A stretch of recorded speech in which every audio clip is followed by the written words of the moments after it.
Oke. Halo teman-teman yang bingung sama kasusnya Tom Lembong yang dimana dia di penjara 4,5 tahun penjara. Karena saya di sini bukan ahli hukum dan tidak mengerti hukum juga, tapi saya sebagai orang yang sangat heran dengan hukum di negara ini, akhirnya saya mau nanya ke praktisi hukum langsung yaitu Bapak Edi. Pak Edi, izin saya mau nanya-nanya tentang kasus Tom Lembong. Oke Mas, silakan. Apanya mau ditanyain? Secara hukum di Indonesia, apakah Tom Lembong itu pantas dijatuhi hukuman 4,5 tahun penjara? Pantas banget. Secara fakta persidangan, Tom Lembong ini kan terbukti dia korupsi. Kalau orang korupsi harus dipenjara gitu. Masa orang korupsi kita bela, kita harus bebasin? Enggak dong. Lah, tapi kan sebenarnya Tom Lembong itu waktu itu mau mengendalikan harga gula yang dimana harga gula itu udah naik. Dia akhirnya impor buat menurunkan harga gula. Yang dimana itu sangat Robin Hood dan untuk membantu masyarakat pada umumnya. Dan dia mau membantu rakyat, masa dia dipenjarakan? Aneh-aneh banget nih hukum Indonesia. Itu kan kata media, itu kan kata pendukungnya dia, itu kan kata pengacaranya. Kita lihat fakta persidangan. Fakta persidangan apa? Dia ini terbukti korupsi. Dia ini melanggar prosedur.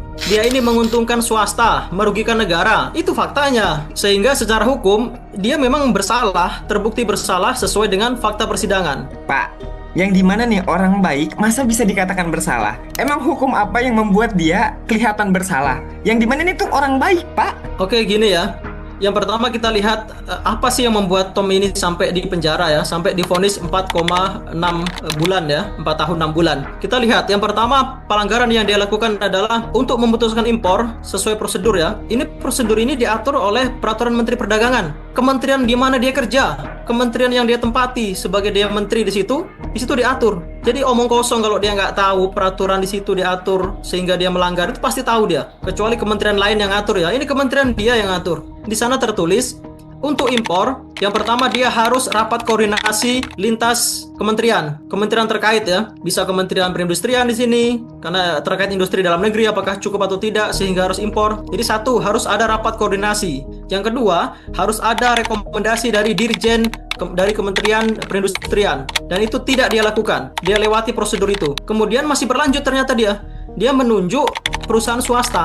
Padahal sesuai ketentuan yang melakukan impor itu harusnya BUMN sehingga keuntungannya masuk ke negara. Tapi dia enggak, dia nunjuk perusahaan swasta. Akhirnya negara yang harusnya untung menjadi tidak untung. Nah disitulah oleh hukum dianggap dia ini memiliki kebijakan yang merugikan negara. Dalam istilah hukum disebut korupsi. Tapi Pak kan ya, kalau korupsi itu kan rata-rata menguntungkan duit pribadi. Yang dimana kata hakim sendiri, dia itu nggak dapat sepeser pun dari kebijakan itu. Yang dimana harusnya dia aman dong, karena dia nggak mendapatkan uang keuntungan sepeser pun dari impor gula itu, Pak. Nah inilah kalau ngikuti berita sepotong-sepotong begini nih. Ini korban dari penggiringan opini media ini. Jadi gini, kita lihat cobalah pasal apa sih yang dikenakan kepada Tom ini? Pasal yang dikenakan kepada Tom ini adalah pasal 2 ayat 1.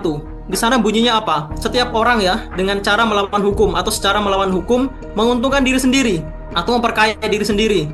Di sini kan tadi bilang Tom nggak untung kan ya? Iya, betul, Pak. Tapi di sana ada ataunya atau orang lain. Nah ini perusahaan orang lain ini. Atau lagi ada atau korporasi atau lengkapnya suatu korporasi. Nah ini Tom ini kebijakan dia menguntungkan korporasi yang mana keuntungannya totalnya 194 miliar. Itu harusnya kalau Tom ini taat prosedur hukum menjadi pendapatan BUMN yang mana menjadi pendapatan negara pada akhirnya. Yang saya takutkan nanti semua pejabat-pejabat yang ada di Indonesia takutnya karena kasus Tom Lembong ini mereka takut mengambil kebijakan yang dimana harusnya untuk mensejahterakan masyarakat. Karena Tom Lembong ini yang niatnya mau mensejahterakan masyarakat ditangkap, akhirnya pejabat-pejabat ini jadi malas-malasan kan Pak? Bisa jadi kan kayak gitu efeknya. Kalau prosedur mengambil kebijakan itu sudah dilalui, rugi itu bukan salah dia. Kan kita nggak bisa ngatur rugi untungnya. Yang penting prosedur mengambil keputusan itu harus dilalui. Karena baik aja itu nggak cukup. Ini negara hukum, ada aturan yang mengatur. Sekarang saya ambil contoh gini. Kita lihat ya, seorang ayah. Dia lihat anaknya masih SD, bandel banget. Nah, akhirnya orang tuanya berpikir, daripada besar jadi begal, jadi bajingan kan, mending kita tembak aja kepalanya anak ini. Mati anak itu kan. Itu seolah-olah benar kan ya, daripada besarnya jadi penyakit masyarakat kan gitu. Tapi nggak boleh. Bunuh anak itu nggak boleh dalam hukum kita gitu. Jadi niat baik aja nggak cukup. Harus ada prosedur-prosedur hukum yang dia lalui. Tapi Pak, ini rata-rata orang-orang ini mengaitkan sama politik yang dimana waktu itu Tom Lembong berseberangan kan sama pihak pemerintahan sekarang. Apakah emang ini politik saja atau ada contoh juga orang yang berseberangan di politik yang dimana dia bersalah dan hukumannya ini ringan? Apakah ada Pak? Ada, fakta hukumnya ada. Kita lihat coba kasusnya misalkan Haris Ansar. Haris Ansar itu waktu itu dilaporkan oleh Luhut ya. Luhut masih menjabat sebagai menteri waktu itu. Jadilah tersangka Haris ini. Semua orang mengomentari, ini pemerintah zolim, ini pemerintah mengekang kebebasan berpendapat gitu kan. Katanya demokrasi tapi nyatanya orang jadi tersangka gitu. Akhirnya dia apa? Diproses persidangan waktu yang panjang. Karena di persidangan itu terbukti dia ini tidak memenuhi unsur pidana. Akhirnya apa? Diputus bebas. Padahal yang melapor siapa? Pak Luhut. Waktu itu masih menjabat menteri. Bebas juga gitu. Jadi apalagi ini kita lihat, janganlah semua ditarik-tarik ke politik ya. Saya pun memang ya, awal-awal dia Tom ini jadi tersangka, saya sempat berpikir, ini apa lagi ini, politik apa ini, skenario apa lagi ini yang dimainkan melalui hukum ini. Tapi berjalannya waktu ya, persidangan kita lihat tahapan demi tahapan dilalui, hakim memberi kesempatan kepada jaksa, hakim memberi kesempatan kepada pengacara untuk membuktikan kalau si Tom ini tidak bersalah, dan pada akhirnya apa? Pengacaranya tidak mampu membuktikan kalau Tom ini benar. Sehingga apa? Menurut hukum, hakim ini menganggap Tom ini memang salah. Ada prosedur hukum yang tidak dia lalui dengan benar, ada prosedur yang dia langgar, sehingga secara hukum dia harus bertanggung jawab terhadap tadi keuntungan yang harusnya masuk ke negara nggak jadi masuk. Nih dari tadi Bapak kan ngomong Tom salah. Terus apa jangan-jangan Bapak ini buzzer 02, Pak? Oke, perlu diketahui ya, saya Pilpres kemarin itu pendukung beratnya Anies. Keluarga besar saya arahkan dukung Anies. Yang artinya apa? Anies ya Tom ya Anies gitu. Mereka satu tim kan.